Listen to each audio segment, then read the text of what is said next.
Welcome, everybody. If you're watching live, as always, please feel free to ask any questions along the way. If you think you might like to come on the show yourself, please do get in contact. My details on the channel's About page. On 13th of December, we'll be talking to Sylvain Monod, aka TNT, but today's guest is Andy Piper. Hello, Andy. Hello there. How are you doing? Yeah, good, thanks. How are you? I'm well. I'm having a good week. I'm sure we'll talk about it. I've just been I'm in the very early stage of getting a makerspace or like a workshop set up. So Nice. I'm having quite a fun week so far, specking out furniture. Good. Yeah, I'm sure we'll come on to that in a bit. But first of all, would you like to just introduce yourself, a quick sort of who you are, and let's get started. Yeah, absolutely. Thank you. My name's Andy Piper. You can find me online via my name, andypiper.me or andypiper@mccall.social on Mastodon. I've been doing tech stuff for very many years, and most recently I've spent about 15 years doing developer relations around the web and web APIs, online APIs, and I love messing around with computers and things, really. Brilliant. I think that's very familiar, so that's nice to hear. As I'm sure you're aware, we sort of like to talk to people about their path to today and where they've been, if possible, starting at sort of childhood and onwards. So are you happy to have a quick chat about back in the day? Yeah, let me try to keep it brief though, because I can of course. talk about this for a long time. So stop me if I go on too much. I am a child, I guess, of the 80s. So my parents got me an Acorn Electron somewhere in the mid 80s, early 80s. So these were 8-bit computers made in the UK, and they were sort of the baby brother of the BBC Micros that were in most of the schools. Okay. And I actually, before that, I remember playing around, I think in a junior school with a Commodore PET, those big metal ones that were just like this screen in this big metal box with a keyboard. I don't really remember very much about that because I probably was only about 5 or 6 years old. But anyway, I remember that being a presence in my life. So I got into 8-bit computing on the Acorn machines, learned some BBC Basic, and enjoyed tinkering with that. We had all of the Acorn computers at my school back in the day when schools had computer rooms, which was the room that had the computers in, rather than everybody having a computer in their pocket and every classroom having computers, and it just being part of the fabric. And I was very involved with the school computer club and helping the teacher there. A friend and I wrote some software for the BBC computers. We had some language software and we had some desktop software for RISC OS. Okay. When you say language, that's a sort of French and Latin and things. Yeah, learning languages rather than computer languages. Yeah. Exactly. It was very basic, very simple. It was really me wanting to remember my vocab and learn my words. So it was just a way of running those sort of tests you'd get at the end of a chapter in a language type thing. Exactly. Yeah.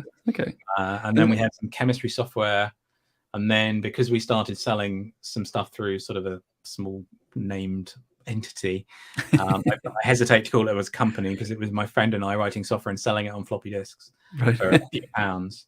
Okay. Then somebody else came along and had some software. I think it was graphing software, and we basically sold it under the same brand and gave him all the money for it. I mean, it was very basic stuff. While you were still at school, was it? And yeah, when we must have been about 14, 15, I think. We were selling just 3.5-inch discs in one of the small jiffy bags with a folded over piece of A4 paper as instructions. And awesome. It was simple. And then when we went to university, our parents carried on doing that for us. Okay. For a short period of time. That's very good of them. Yeah. Yeah. And so was that largely sort of self-led learning to figure out how to write the software and to bring it to reality, and then how to sell it and everything as well? It's all kind of, let's just see what happens. Yeah. Completely. Yeah. It was exactly that. I don't remember how it all came about, to be honest, other than we were both really interested in writing code. Yeah. My friend Stephen was very good at he would do like assembly language to optimize how quickly, things could be drawn on screen, whereas I would do anything other than that. So some of the more difficult things. Okay. And I think I was more involved on the sort of marketing and design pieces of things, and he was doing a lot more of the sort of what I guess I would call hardcore coding at this point, or at that point. And yeah, it was absolutely self-taught, just really into it. Definitely one of the nerdy kids at school rather than somebody out necessarily playing football at break times. That's how things were. And then I went off and for some reason decided that I was going to do a degree in history. So okay.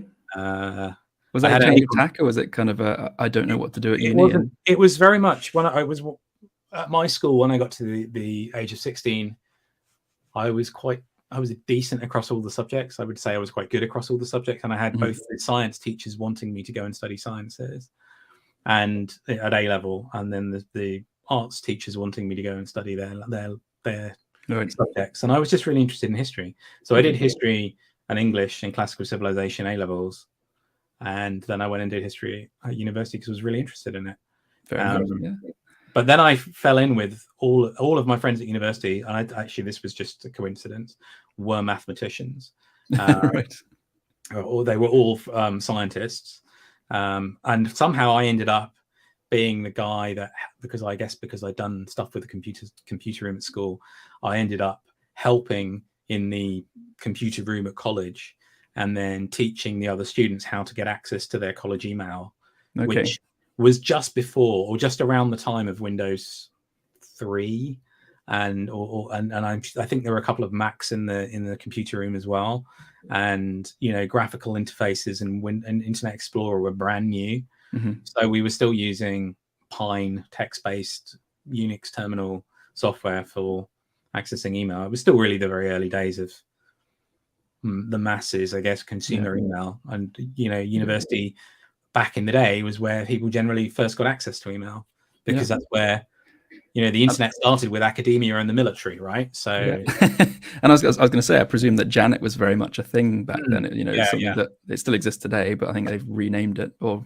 reworded the acronym, but exactly, it's much less of a prominent thing. It's in the background somewhere. That's right. And I mean, if you think about things like Facebook, they were originally came from colleges and universities.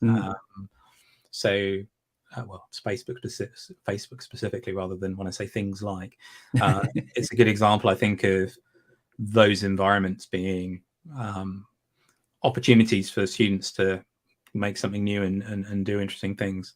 So yeah, I was accidentally, well, I guess I kind of just stayed involved with tech out of interest. And I think because I like to think that because I taught myself things and figured things out for myself, that's helped me to be quite good and helpful at explaining things to other people, perhaps. So I know that I wrote a 1 or 2 pager which helped the other students at university figure out how to log into their email. Right. And that was appreciated and people liked that. And I'm sure we'll come on to this in more detail later, but the communication side of things always fascinates me, because people who know what they know, it's very difficult to then sort of take a step back and forget some of what you know, and then figure out how to tell people things that they don't know, if that makes sense. It's a very convoluted way of saying it, but it completely makes sense. And so developer relations, which may not be a term that your audience has heard very much, given sort of the history of some of the shows you've done, but developer relations is very much, in my opinion, about being that translator, being that person that can take some of those more complicated new things and break them down and make them more approachable. But I also think you're right that taking that step back is really important. And there's been a couple of blog posts recently, actually, about where there's been a phrase that's been used quite often, that developer relations should be customer zero for your product. So if you're a company building some software or hardware, and you have a developer relations team that sits between your engineering team and the community, then if that group of people are not your first customer and you listen to them and you can't do things based on their feedback, then you're not learning very much. And I was reading I think this morning that somebody had posted something saying that they were a bit skeptical of that approach, and that I think more people should be having access outside of people inside your company. And I think that's true as well. I think that it is really difficult to, especially when you've been somewhere. I spent 10 years at one company, 8 years at another company. I think when you've been somewhere for a long time, it's very easy to start to assume. Yeah, you get into the mindset and the acronyms, Everybody and knows the things that you know, and that's been an interesting observation I've come across a couple of times now, where you see a new generation of people come along halfway through, in my case, halfway through a job or halfway through a phase of my career, that weren't the same people I was talking to 4 years ago or 5 years ago. And I need to sort of start over again. And because technology keeps moving, the baseline keeps moving. It's very tricky, isn't it? You've got to keep running. Definitely. Yeah. Okay. Before we move on from uni too much, is history still a big part of your life? Is it something that you're still interested in? And I'm definitely interested. I say keeping up, but history is obviously historic. So, well, so for example, during the last couple of years when we were in lockdown, a number of the local groups started meeting online, and so one of them was, and this may sound really weird, but one of them was a Cromwell Society, which obviously is interested in Oliver Cromwell, and that wasn't a period of history that I spent a ton of time in. But I can't remember how I came across that. But I went to a particular series of meetings and talks they gave that were online, and I think they were surprised to find that their little village community group, and I don't mean that in a derogatory way. I mean a local meeting group where people would physically go and meet up, and there would typically be a small-ish number of people, was suddenly being visited by people from across the world. And through that, I came, for example, to know about the fact that they were raising, they'd found one of the warships from that period in the Thames Estuary out towards the east of London. And then I got in touch with that organization and helped them to get, some more publicity, for example, about a campaign they were doing to raise a ship. So the answer is yes, I'm interested. It's not a huge part of my life. I don't spend all of my time in history books or revisiting it, but I find it. I continue to be fascinated by it, and I continue to be fascinated by the parallels, or the apparent parallels, between the period of history that we live in, or the times we live in, and what has happened in the past. Yes, yeah. But I also think that some of that is just the human brain wanting to make sense of things in ways that it can understand. So I think that sometimes it's connections where there might not be. Yeah, exactly. It's also a trap you can sometimes fall into. That's interesting. Yeah. Okay. Cool. So, so out of uni, what happened? You obviously, quite technical at school. You went off and did history, but stayed sort of hobbyist, I guess, technology more than academic technology. What happened after that? So this is 1997. So 94, 97 at university. 97, wanted to do something in tech. Didn't really know what I wanted to do in my career, full stop. I wanted to do something in tech. Did what they used to call the university milk round. I don't know if they still call it that, where you come out, or they come around, all the big companies come around and try and recruit you at these big open days, and talk to all the tech companies. And because I didn't have a science related degree, they weren't really interested in what I had. And in fact, I did do a test with one of the retail companies. I think it was John Lewis.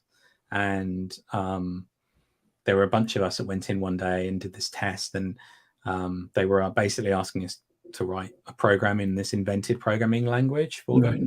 And I really struggled. And other people were coming out sort of having clearly finished the whole test, and I'd been stuck on question 4 or something. So didn't end up getting that, but I did end up finding that the UK Post Office wanted management trainees in their IT division, and they were really nice about it. Actually, they said, "Look, okay, so you've got a history degree. Tell us about that." They weren't sort of very stringent on the degree they were selecting for. So I joined them on a sort of technical help desk inside the company, where you had people building software that were running post office systems. And because I was junior, I was just sort of helping them to solve some of the problems. But I was quite quickly building my own databases, like in Microsoft Access for help desk support and those kind of things. And within a couple of years, I'd moved into one of the engineering teams and was building Windows utilities based on Unix utilities. Okay. Because they were moving from the mainframe to the mid-range, like Unix systems, and rolling out Windows on the desktop. So we were really sort of in a phase of porting a lot of software between platforms. You kind of you knew what you were aiming for, and it's almost a matter of remaking it in the new world. Yeah. I mean, back in the day, Windows NT 3.351 had a POSIX layer that let it pretend to, let you compile Unix code against it, basically. I did not realize that. Okay. So that was one of the things. I think the US military or one of the US government entities basically insisted that Microsoft make Windows POSIX compliant. So they built this. And actually, if you look at things like Windows Subsystem for Linux now, what they did with Windows NT, where they basically enabled you to build these kernel layers, compatibility layers, was very smart. So yeah, I was porting Unix utilities from HP Unix to Microsoft Windows NT 3.351, and then using Install Shield to make installers to distribute them to delivery offices around the UK, which was quite fun at the time. I learned a ton from it, and I met a guy who's still a friend of mine, 20 years on, who basically taught me a lot more about C programming and structured languages and source control. And this is just before CVS became the big source control mechanism. We were using something called RCS. Yep. So I learned a ton of stuff during that period of time and started running Linux at home and getting very into that sort of side of things as well. Okay, very good. I think you mentioned something as we were talking beforehand, which I'd love to talk more about if you're willing, was year 2000. Yes. And all of your work towards that. Can you just sort of share with us some of the anecdotes? Yeah. So, I mean, this was 1997. So I've recently met or been chatting with friends and colleagues who weren't familiar when I mentioned Y2K or weren't familiar with this being a problem. So really quickly, prior to the year 2000, folks tended to write computer software with dates that were 6 digits, i.e. two numbers for the day, two numbers for the day, the month, and 2 numbers for the year, without considering what would happen after you got past 1999, because the next 2 numbers after 99 would be 00.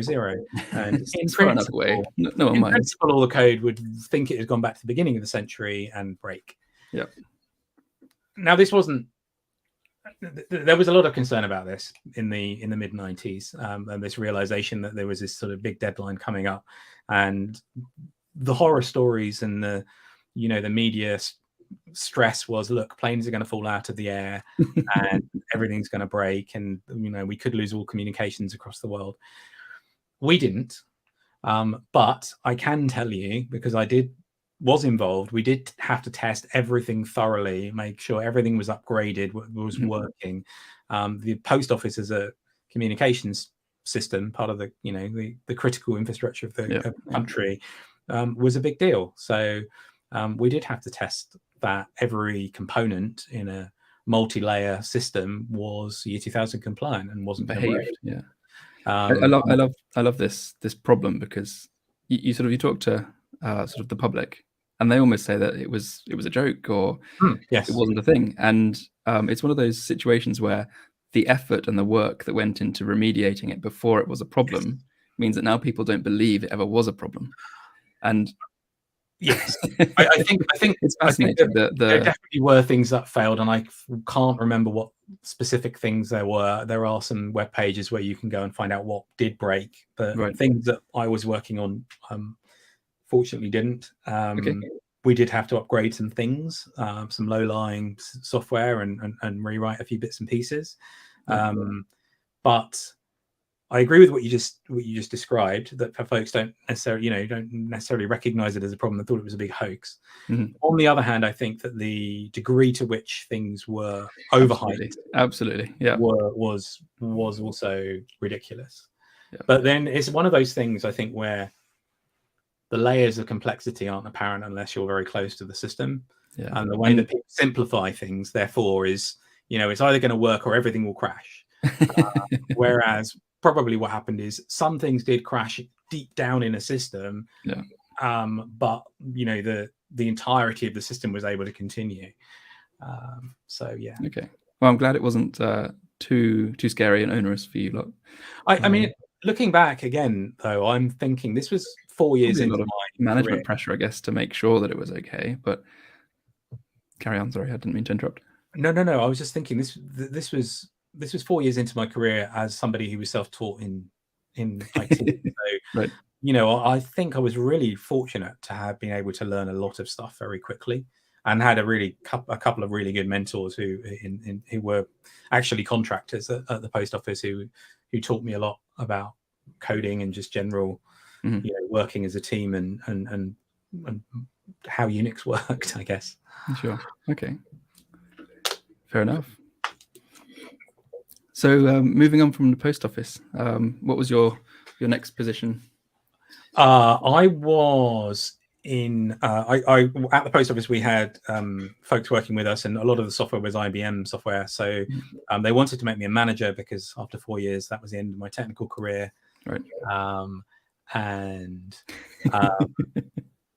I ended up choosing to move to IBM instead. They invited me over there, and by this time I was what they called an experienced hire. So I worked in IT before, so therefore, they could trust that I could switch a computer on rather than. Okay, so does that kind of negate the need for a university degree or similar to? Yeah, it seemed to. So I ended up working in a small consulting group out of IBM in London, working on what they call middleware software. So this was stuff that sat in front of databases to ensure that distributed transactions worked, and also messaging and integration software. So a lot of the things that we use today in terms of, let's say, and I'm sure we may get onto this, smart home messaging, so asynchronous posting messages between devices or between systems, that was the sort of thing I started off doing in 2001, actually, at IBM. And traveling around, also had to learn to code in Java very quickly.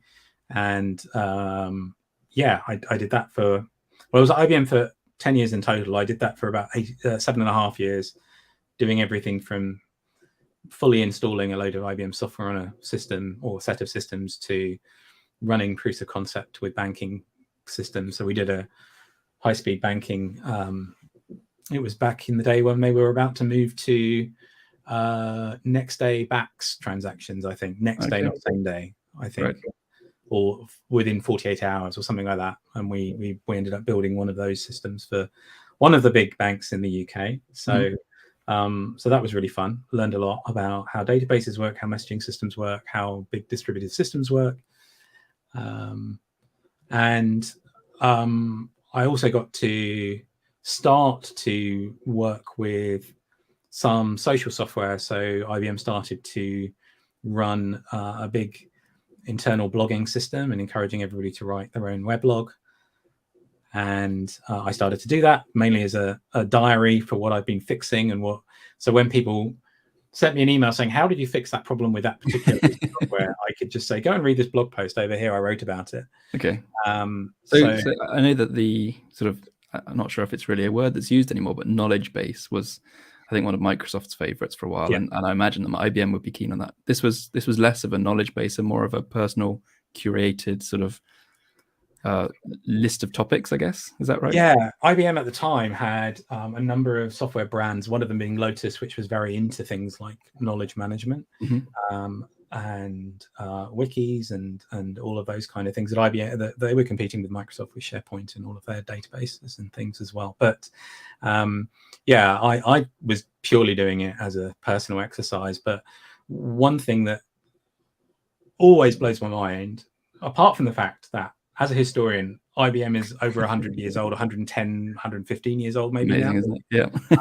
It had its centenary when I was there, which was incredible. Okay. Just thinking it was a company that had been through all of those changes in history and continued and invented some important things on the way, including, airline reservation systems, whatever you may think of them, and the IBM PC, which set the framework for most of the computing landscape. A few people might have heard of, yeah. Hard disks, and all kinds of other things that are really fundamental to the way we use computers. So Mm. that was really exciting. But one thing that it's easy to forget is there's 400,000 humans inside that company, more or less, at any one time, which is the size of a small country. Mm. And everybody has Wow. a different set of knowledge and cultural interactions. So actually, by writing blogs and then interacting via instant messaging and contributing to their internal wikis and things like that, was a very powerful way at that time of knitting together that community. And I started to become friends with people who were from totally different bits of the business, in different parts of the world, who I'm still friends with today. And that really unlocked the potential of the company for me. That was really cool. That's really interesting, because managing that number of people is just daunting in the first instant. It's just, how on earth would you? And the fact that these internal social networks really brought people together, I almost feel like that's unexpected. Is that the right word? I think it was. I believe, and honestly, look, I've not worked there for another 10 years, so I don't know what the current culture is, but certainly when I was there, and certainly for a period of time when I was there, they actually gave us as employees the power to write our own guidelines for how to do blogging, and how to do blogging externally. And they were encouraging us to represent the company externally, because people consumers didn't generally know what IBM was or did, and shouldn't need to necessarily. But by meeting somebody who worked at IBM and having that person tell their story, it gave it a bit more of a connection. So I found that quite an interesting strategy. And it was also the start of my opportunity to come and start to do public speaking properly as well. I was going to say, this is probably about the time we should mention developer relations and the concept, at least, as a topic. Yeah, I mean, I'm also accidentally in that, but I was getting involved with open source projects. My mentor was Dr. Andy Stanford Clark, and he co-created MQTT. I'd been working on sort of big IBM MQ, and got interested in MQTT and various other things that were happening around that time. This was 2006-07, so a number of years after MQTT had initially been created. But I'd go to hackathons and start to play around with things. Really small. IBM had something called Really Small Message Broker, and then Roger Light invented an open source equivalent called Mosquito, which is still very popular today. And we would go to different meetups and events and talk about these things. And I would be tweeting about them and blogging about them. If I look back early on in sort of the mid 2000s on my personal blog, I think I was playing with PHP and MQTT back then, because that's what the flavor of the month was for me at that time. And yeah, I was sort of a one-man ambassador for that stuff in different open source communities, which was really fun. Yeah, awesome, very good. So I think that sort of starting to get out into the public and shout about things is perhaps what brought you to your next role. Yes. Yeah. I mean, I talk to us about that a bit. Yeah, I was, and how that happened as well. I was on Twitter a lot, and I got called out of the blue. I got contacted out of the blue by a gentleman from VMware at the time, saying that they'd got this new cloud platform. They were doing a lot of open source stuff. They had Spring, they had RabbitMQ, big open source projects, and they were doing this new thing called Cloud Foundry, and would I be interested in looking at that? So I did, and because they'd seen me talking on YouTube and posting on Twitter and blogging, I did, and I took the jump after 10 years at IBM to go and do that. And spent 2 years doing Cloud Foundry consulting around the world, which was really exciting. We did some big road shows and got to visit lots of different countries. Awesome. Which was really exciting.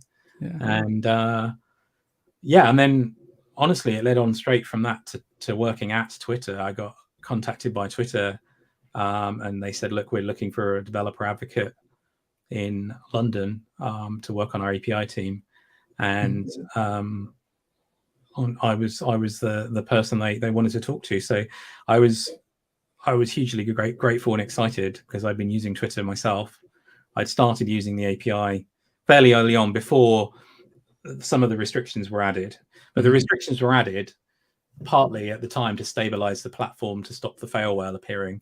And so once inside, it became apparent that, you know, that there were reasons why some of the changes were made. Not all of them were popular, and not all of them were things that folks liked. But Twitter was incredible from the perspective of how it started as this idea rather than a product. It just started as, hey, let's send an SMS message and have it show up on a web page. And then it evolved into this instant real-time system that could put a message on a device all around the world in a very short period of time. And then became really important in lots of political contexts as well, around, you know, protests and freedom of speech and other things, or ability to speak in places where otherwise you might be restricted. I should be very careful with my choice of terminology here. Yeah, I got to do that. I get to be the champion for the Twitter API for 8 years, which was very cool.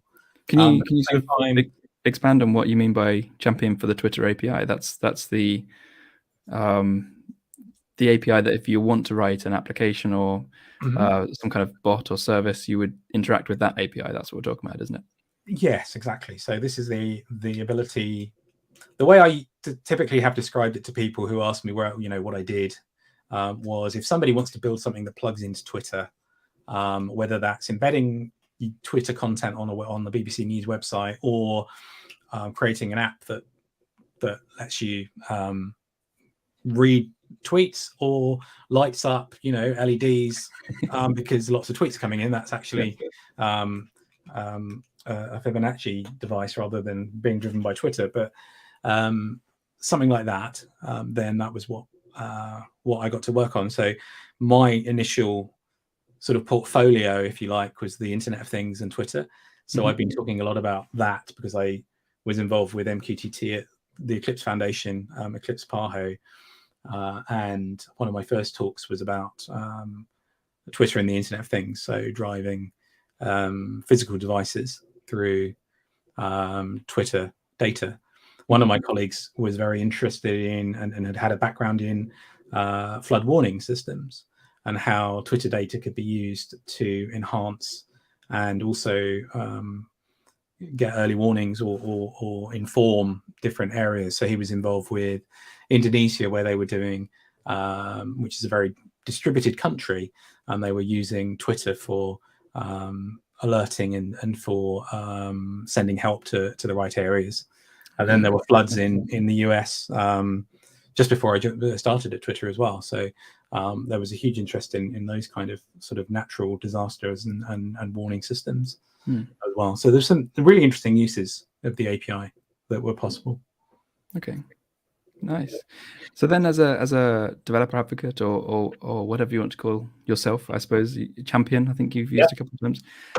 Can you sort of expand on what that really means? What is that role? And I have to be honest, I'm not particularly familiar. I think I understand the concept, but you know, if you could just sort of broaden it for us a bit, that'd be great. Okay. Well, so DevRel is developer relations is kind of a broad church. It's essentially the function of the company or the project that wants to get more developers involved and wants to learn from those developers.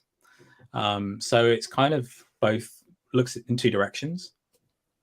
And depending on the company or the organization, it might be structured in different ways, but there's generally a bunch of roles involved, and they may have different titles. So you might have titles like partner engineer or solutions engineer, and typically they might be more often commercially focused. They might be more very directly partner engagement focused. So they might be enabling your company's stuff to work directly with another company's stuff at the technical level. Right. There might be an element of developer marketing or marketing that's tailored to developers to tell the story of the software or the package or the hardware to the developer community through a lot of the sort of more expected marketing channels like webinars and video and and showing up to trade shows and those kind of things. Okay. Advocacy, which sometimes is also called evangelism, developer advocacy. I prefer advocacy because as a developer advocate, I am advocating the company's software to the developer community, but I'm also an advocate for the developers on the outside of the company. So I am listening to them, helping to distill down what their challenges are. Because quite often you'll get 4 people describe a problem to you and realize that they're substantially similar problems. So you can summarize them into 1 or 2 line items for engineering to fix or product management to fix, and bringing that feedback, making it two-way street rather than exactly. So the one way. And that's also why, I mean, I did drop in the word champion earlier. It's not that wasn't intentional. Okay. But it is something I take seriously. It's something that if I can help somebody to get what they want from a platform or a product, then that's what I'm going to do. Okay. And I guess there's some amount of curating the requests, the feature requests and things, and yes, noticing that a number of people are asking for this, which engineering are completely unaware of, and sort of joining those dots and things. So day to day at Twitter, for example, a lot of my jobs were managing the developer forums, being aware of the conversations going on, moderating the forums a little bit, because you have to make sure that conversations stay on track, because if they get too heated, then what tends to happen is that it drives away other people from taking part in the community in a civil manner. So you need to sort of keep things sensible and on track and polite and following a code of conduct. Hopefully in as lightweight a way as possible. The goal is for that to be just a wonderful civil communication channel all the time. Creating content that helps to explain new technologies, new APIs to people, going and literally making contact with people who are using the software or the API in new ways, finding out what they think of it, seeing in some cases if they would be willing to have direct conversations with the engineers, if that's an opportunity that we can facilitate, making videos, all kinds of stuff. Yeah, really exciting. I loved it. Yeah, no, that's really cool. Thank you. So obviously Twitter's come to an end for you now, and we're not going to talk about that any further. But you've been playing a lot with MicroPython and stuff this year. Yes. Can you talk to us more about that? Because that's the way you were describing it earlier was very much sort of you stuck your foot in and sort of got involved and almost wriggled your way into the community, I guess. And I just love the way you described it. I don't mean to say that in a negative way. I hope that I didn't. I hope that I haven't wriggled my way, and I try to immerse myself is more. That's all right. So I've always been really interested in all these little devices, because I was interested in MQTT and Internet of Things and automation and stuff, and I've just enjoyed exploring.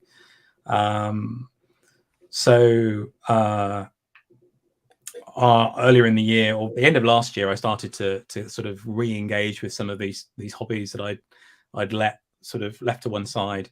And I'm a big fan of Python.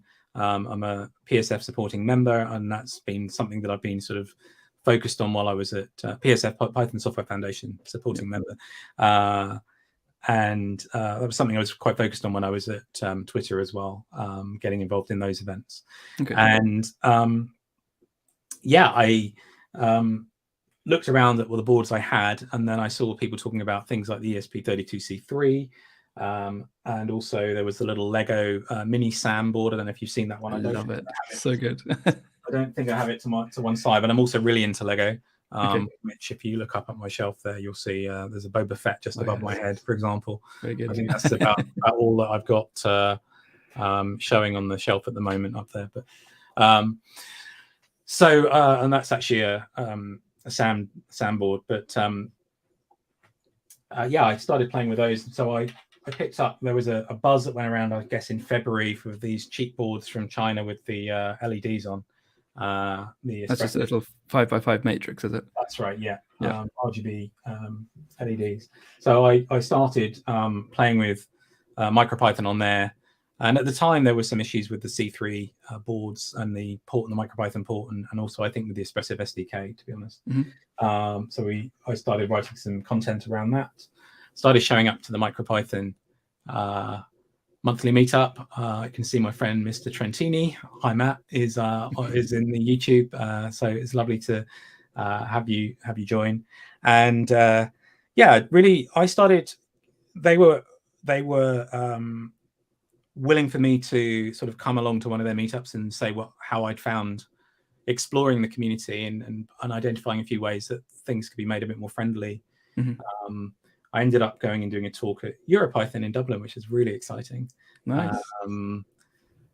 Partly because I've got family in Ireland, it gave me a great opportunity to go over and meet them. But it was really nice to go and do that this year as well and talk about MicroPython. I think MicroPython is just it's become core to so many different things. So CircuitPython is built on MicroPython. There's something called PyBricks, which is Python that runs on some of the Lego controllers that runs is built on MicroPython. Microbit, the educational boards that they gave to all the kids in the UK a couple of years ago.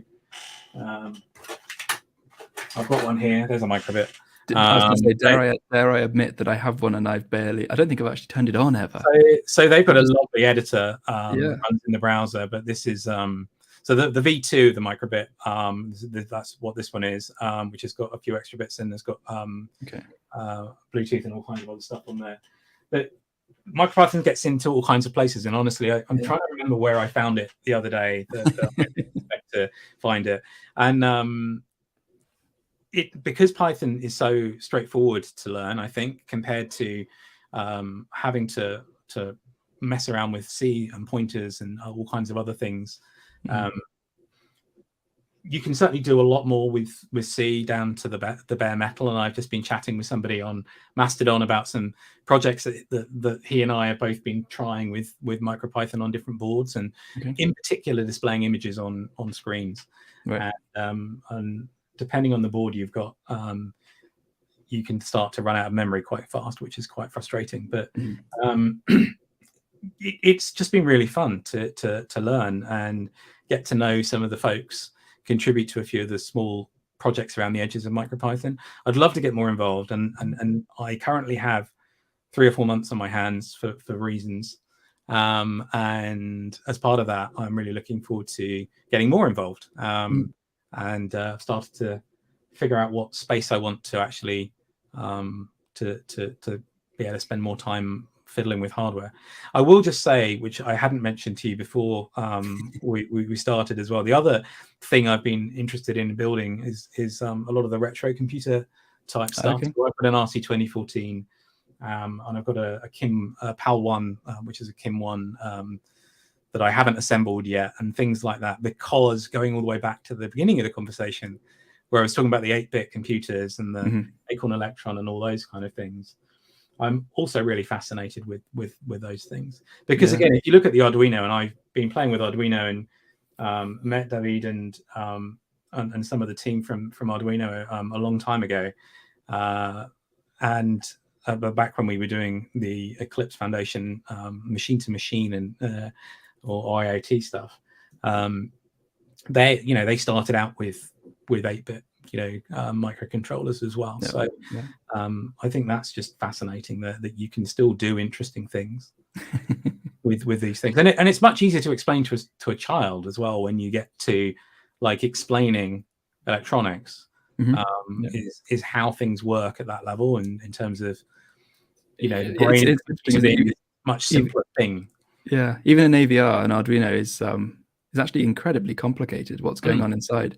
And just getting that visibility from either just discrete electronics or even a simple micro, like, I don't know, Z80 or something, it's a whole different world. Yeah. Anyway, no, it's fascinating to me. As I say, it's stuff that I love to explore, and I've got the opportunity to spend some more time doing at the moment. Yeah, that's fantastic. Good stuff. So you also, in light of exploring things, you're setting up a sort of a workspace for yourself just recently. Yeah. Well, so we've got a place in London that we rent, and both my wife and my hobbies are rapidly crowding us out of the living space. So and we've both been wanting some space for this for a while. I think before we went into the pandemic, we probably would have ended up with the rooms that we now currently have as our home offices as sort of hobby spaces. But anyway, we've just after doing some exploration, we were looking at sort of office spaces, temporary office spaces, but a lot of those won't allow hot works. And I can understand why. There's insurance risks and other businesses on site and so on. However, I'm not going to be using welding equipment. I'm going to be using a relatively low powered but still potentially unsafe soldering iron for soldering some things sometimes. So we've actually just got a space at a local artist studio where they've got, I think there's sort of 200 studios in some old converted warehouses. So we've just got a very exciting empty 175 square foot space that we thank you. We got the keys yesterday. We went over, we got the keys, we started putting masking tape down on the floors to figure out where the different IKEA desks would go. I'm quite keen to have a desk space primarily for electronics work, not for, I'm sitting at my home office desk now. I've got a nice big 32-inch monitor in front of me that I'm looking at this on, and then I've got another one to this side, and literally the whole desk is, 2 monitors, keyboard, and other bits all over the counter, where I'm not going to have space for soldering and things. I'd like this equivalent space set up as a workbench. And I'm thinking a desk like the one I'm sitting at, but on the back another board with some hanging space and a solder station and some lighting. Yeah, I'm as you can probably tell, I'm buzzing about the opportunity. My wife does some crafting and sewing. So she's got a plan for a space in there for her sewing machines and cutting machines and vinyl machines. So, is there much sort of joint projects or use of each other's tools, that kind of thing? This is interesting. She's just this morning. I got up this morning and she was designing a logo for our studio door, which combines kind of a soldering iron and a pen, because she does calligraphy and stuff as well. Maybe, I don't know yet. We've certainly talked about me wanting her to cut some card and some stuff to make cases for me, because I don't currently have a 3D printer, and her wanting me to build various things that will do timing for her, so that she can have lights come on or whatever when time is up, which it sounds pretty straightforward to me. So I think that could be an early win. So nice. Have you got any other particular hopes of what you might get up to there? Probably lots of stuff to do with LEDs. So behind me, I've got the Fibonacci, which is not mine, but this guy here is, which you may just be able to see, is a glow orb. So that's an Andy Stanford Clark creation that runs over MQTT and can light up in certain different circumstances. There's an owl here, which I previously wrote about. I had WLED running on there, or WLED. At one stage, something is broken. I need to investigate what that's all about. This is a teaser for a new project that I'm working on. I love the shape. That's related to Mastodon. That will have a screen attached at some point. This is the rest of the teaser, which some people may have seen me post as it's just a prototyping board with a Pico W and a screen. But I'm still working on the code for that at the moment. So no, I'd love to get a 3D printer. I help with a local maker meetup called Macaroni, or Macaroni, which happens in the same town as where our studio is. And on Sunday we meet every other Sunday, and on Sunday one of my friends over there, Neil, was giving he was going to do a full sort of presentation about 3D printers, but he'd been unwell, so he wasn't able to do a sort of a full singing, dancing with a 3D printer with him sort of thing, but gave me some ideas about the sorts of things I might want to look at. I'm quite nervous because obviously there's an investment involved, there's a size footprint involved in terms of what you get. There's the learning curve and all that side of things as well. And it's exactly. So I'm nervous about that. I mean, I don't know anything about the software for those. I don't really. You hear things. I know a lot of them now do auto leveling and all that sort of stuff, and they're a bit easier to use. But I have a certain threshold for patience for things. Right. I'm not sure whether or not I'm getting too old for that kind of annoyance. No. But at the same time, I'd love to be able to build cases for some of the things I've been tinkering with lately. So yeah. Awesome. Very good. I think you mentioned as well, you've been sort of hoping to do some talking at conferences, visiting of conferences and things as well. Yeah.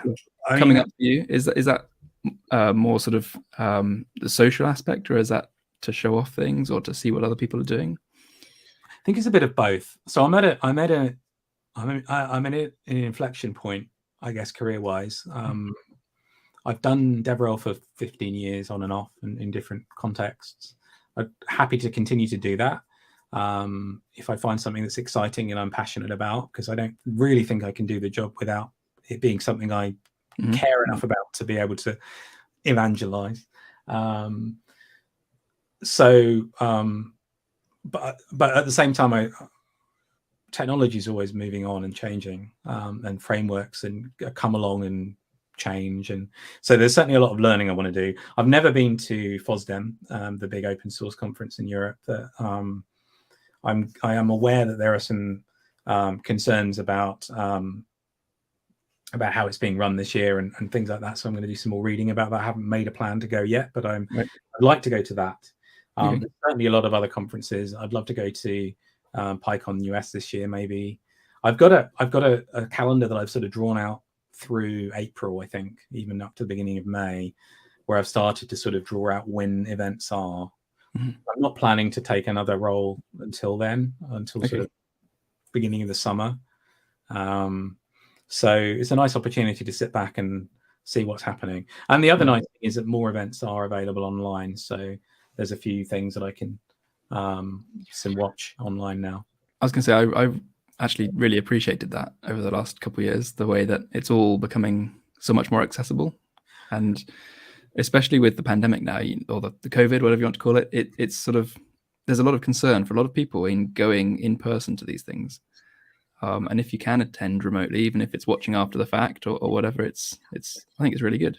I think it's been fantastic from my own personal perspective, but I think it's been fantastic for the community that the Melbourne meetup for MicroPython has been run online for the last couple of years, or certainly the last year that I've been popping in, because it's given me that opportunity to meet people, see things, learn things that I wouldn't have previously been able to do. Now, it's possible that might have happened regardless. I really appreciate the effort that the team over there make to make it happen. Even now, they're meeting again in person to include people that aren't there correctly. The one thing I'll say though is that I have signed up for a ton of events that are day-long events. So GitHub Universe is a great example that I signed up for. It's free, doesn't do any harm to get it in the calendar, but then you get busy doing other things. And it is a commitment to sit in front of potentially 8 hours of content. Yes. And it's then a commitment, if you miss that 8 hours of content, to actually decide to go back and look at it. Yes. So it is a bit of a mixed bag, but then I also tell myself, if I do go, as I did to Dublin for EuroPython, I did not spend 9 to 5 in the convention center. That's the thing, yeah. When I was there, it was the first time that people had come to a space like that in a big, way since the pandemic. And the pandemic's still happening. People are still getting sick. Yeah. We still need to be very conscious, I think, of people's comfort levels. I thought that EuroPython did a very, very good job of making it a remote-friendly event, and also selling tickets for the remote event and ensuring that people who weren't there in person were able to ask questions. Okay. I gave my talk, and people were able to come, or I was in other talks, people were able to come on the screen if they paid to be part of the event and ask their question on the screen and be part of the room, and be present. And I thought there was a lot of effort put in by that event and by those organizers, and I appreciated it. Yeah, no, I didn't realize that. That sounds really good. I would have imagined at most that they might read off a comment from online, but that they did actually happen as well. Yeah. But you know, if you were able to attend, the other thing I went to this year, which was really fun and I'd never done before, was EMF Camp, Okay. which was electromagnetic field, which is a I big have to say I'm sad that I missed it this year. so great. And it was one of those things that a lot of my friends have been going for years, and folks that are well known in the community, John C himself, Terence Eden, other folks. Terry couldn't actually go, which was a real shame because he got COVID and then had to give his talk remotely. But I've been enjoying catching up on the talks online for that as well, because even when I was there, I didn't go to all of them. But I did make my RC 2014 micro there in a workshop, and that was super fun. Okay. And yeah, that's been one to remember. Awesome. Nice. Cool. I think we're kind of about ready to wrap up. Is there anything else in particular you'd like to shout about, talk about, make some noise? I'm looking around. I mean, I literally have something to make noise with, which is a Teenage Engineering pocket operator, which you can see I've just opened the side of the box, but I haven't yet started. I'm a terrible musician, but I'm looking forward to making some noise. No, I just want to shout out to all of the communities, really, all of the online communities that make time for one another, and I think it's so easy. And I was reading something from Jen Schiffer, who's the community lead at Glitch, which is an online platform for building apps on the web. And she was writing the other day about how a lot of people online, and she made a point, I think, about sort of maturity levels and age groups and so on, and that may or may not be true, but a lot of people online can get very impatient very quickly and very demanding very quickly. And I think one of the things I've learned for myself and appreciated in myself over time is patience and willingness to listen and just be patient and kind. And I know lots of different communities have been very kind to me and have helped me to learn at my own speed, and I appreciate it. That's good. Thank you. Thank you. This has been fun. Well, does that sound about okay to stop there? If you're okay with that, I'm happy. Yeah. No, I was just sort of reflecting on what you said just now about being kind and patient, and yeah, it's definitely worth internalizing that one. And it's interesting how people sitting behind a keyboard with nothing but text on the screen, it's very easy to just become snappy and ungrateful and whatever else. And I mean, you know, I'm guilty of it in the past, and I try to be very conscious of it these days as well. But yeah, I think it's also worth thinking about the cultural differences, the time zone differences, just all kinds of differences between people that the internet somewhat takes away. And so it's very easy to forget, you know, the context of the other person's now, you know. And the thing with text as well is that you lose so much of the communication in just written word. And it might be that there's sort of not first language communication type barriers, or it might be that you've got the nuance of the way that an expression is being put out there, that you can get the wrong meaning very easily as well, just with text. Yes. Anyway, there we go. A thought to leave everyone on. Glad to bring some philosophy into things. Yeah, absolutely. Well, thank you so much for inviting me to the show. It's been really fun to meet you. And yeah, it's been great to talk. Thank you very much for joining us. Fun to think about things. Yeah. Yeah. Great. Well, thank you very much. Next week, we'll be talking to Sylvain Munot, aka TNT. But aside from that, it's goodbye from us. See ya.